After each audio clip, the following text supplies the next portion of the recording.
And we begin this morning with Senator John McCain. Senator McCain, you want an investigation, a bipartisan investigation. The president-elect says that this notion of Russians trying to be involved in the election is ridiculous. What do you make of that disconnect? I don't know what to make of it because it's clear the Russians interfered. Now, whether they intended to interfere to the degree that they were trying to elect a certain candidate, I think that's a subject of investigation. But the facts are stubborn things. They did hack into this campaign, and they did it, I think, with some, at least what seemed to be effective, of a sort of every week or so there was new information. And were they hacking the Republicans the same way, the Republican National Committee? And if so, why didn't they? There's a whole lot of issues out there. It requires an investigation. The president has ordered an investigation for that.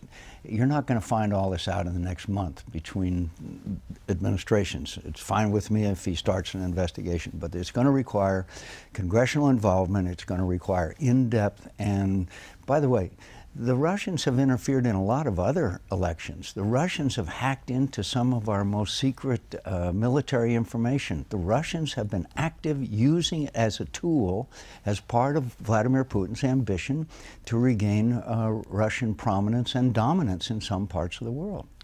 So your point is both there is specific evidence that points you to this conclusion, and then there's a broader pattern of behavior that the Russians have been a part of. And they have hacked. They have, in the case of a little country called Estonia, they basically shut down their economy for a while. They have intervened.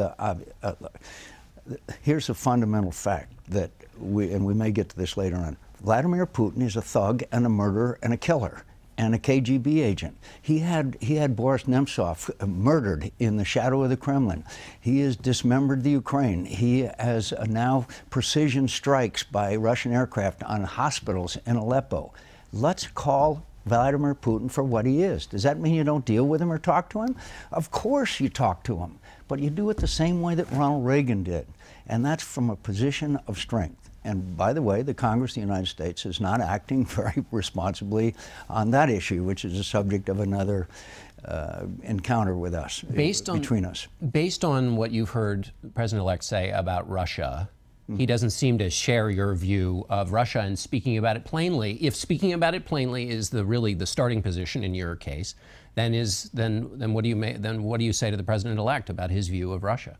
I say I hope that he will listen to people like General Mattis, for example, his appointee to the Secretary of Defense. I hope that he would call people that he respects and who the American people respect, and get the facts. The facts are there about Russian behavior and Russian, not just hacking into the United States 2016 election campaign, but throughout the world.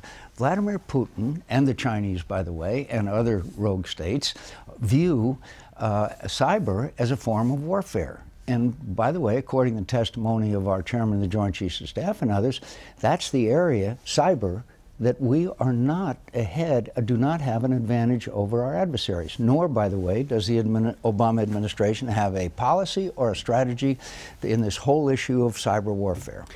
In terms of this investigation into Russian efforts with the election, do you want a just regular old through the Senate investigation? Do you want a special commission? Do you want a select committee? I would like, in an ideal world, to have a select committee. And why is that important? Explain to people. But that would I would want that to be, that would be either a Senate, the leaders of the Intelligence Committee, Foreign Relations, and Armed Services, obviously.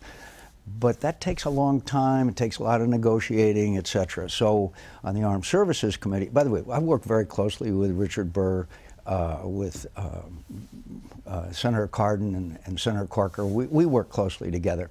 So, but what we're going to do in the meantime is going to have a subcommittee on the Armed Services Committee. I'm going to ask Senator Lindsey Graham, who's as smart as anybody on this issue, to be the chair, along with a really smart Democrat, and we'll go to work on it.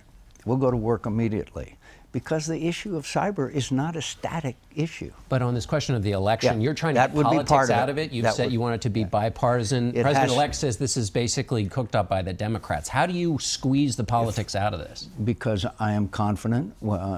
Chuck Schumer, in the statement we made this morning, Chuck Schumer said we would be working on a bipartisan basis. You can't make this issue partisan. It's too important.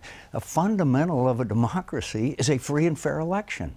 And again, I'm saying they're doing this in other countries, not just this one. So I am confident that we can address this in a bipartisan fashion. You're headed to the Balkans with Senator Lindsey Graham to do what? What message are you talk sending? to them. The message is that we will not abandon them. We understand the challenges that they face. We understand the cyber attacks. We understand the threats and the bullying of Vladimir Putin.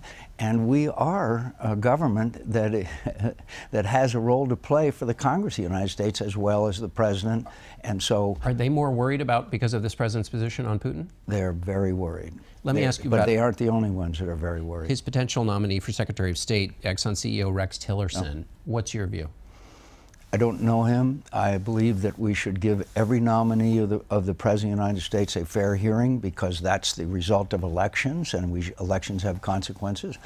But I just described my view of Vladimir Putin, and I think it's correct. And you're worried he has ties to him? Maybe those ties are strictly commercial and got to do with his business in the oil business, fine. But we'll give him a fair hearing. But is it a matter of concern? Certainly it should be a matter of concern. But I'm sure that in a bipartisan way, he'll get a fair hearing. But if it's a matter of concern, play that out for people. It's a matter of concern to me that he has such a close personal relationship with Vladimir Putin, and obviously they've done enormous deals together, that would color his approach to Vladimir Putin and the Russian threat. But that is a matter of concern. We will give him his chance. That's what the confirmation process, that's what advise and consent is all about. All right, Senator John McCain, thanks so much for being with us.